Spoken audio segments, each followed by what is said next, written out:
ఇంటర్వ్యూలో చాలా కామన్గా అడిగే క్వశ్చన్ ఏంటి అంటే what is the difference between monolith and micro services. ఈరోజు దీన్ని మనం ఒక సింపుల్ ఎగ్జాంపుల్తో డిస్కస్ చేసుకుందాం. ఫర్ ఎగ్జాంపుల్ వాట్సాప్ ఉంది.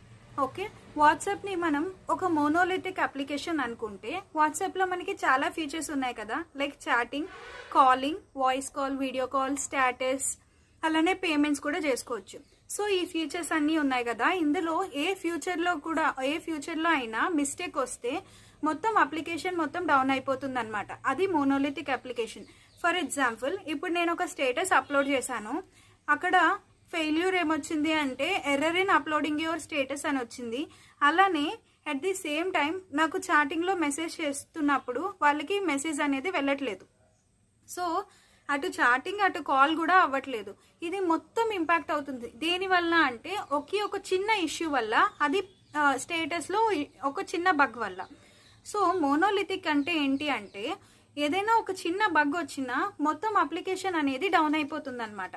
అలా కాకుండా మైక్రో సర్వీసెస్ అంటే ఏంటి అంటే నేమ్లోనే ఉంది micro services. So those are independent services working together. ఓకేనా? అంటే ఇప్పుడు స్టేటస్ అనేది ఒక సపరేట్ సర్వీస్, అలానే చాట్ అనేది ఒక సపరేట్ సర్వీస్, పేమెంట్ అనేది ఇంకొక సపరేట్ సర్వీస్. ఇప్పుడు ఫర్ ఎగ్జాంపుల్ నాకు పేమెంట్ దగ్గర స్టక్ అయింది అంటే మిగిలిన సర్వీసెస్ అన్నీ నాకు బాగానే వర్క్ అవుతాయి. లైక్ నేను చాటింగ్ చేసుకోవచ్చు, కాల్ చేసుకోవచ్చు, ఇవన్నీ చేసుకోవచ్చు, స్టేటస్ పెట్టవచ్చు. నా మెయిన్ ఏంటి ఇక్కడ ఇష్యూ? పేమెంట్. సో డెవలపర్ ఏం చేస్తారు అంటే ఆ పర్టికులర్ సర్వీస్కి వెళ్ళి అక్కడ బగ్ ఐడెంటిఫై చేసి ఫిక్స్ చేస్తారనమాట. సో అది మైక్రో సర్వీస్ అప్లికేషన్. సో ఇప్పుడు ఇంటర్వ్యూలో మిమ్మల్ని మోనోలిథిక్ బెస్టా మైక్రో సర్వీస్ బెస్టా అంటే మీరు ఒక స్మాల్ అండ్ సింపుల్ ప్రాజెక్ట్ చేస్తున్నట్లయితే మీకు మోనోలిథిక్ బెస్ట్.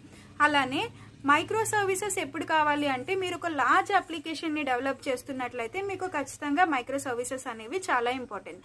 అలాగే ఇప్పుడు mostly Amazon, Flipkart, meta, so ఇవన్నీ కూడా మైక్రో సర్వీసెస్ మీదే రన్ అవుతాయి.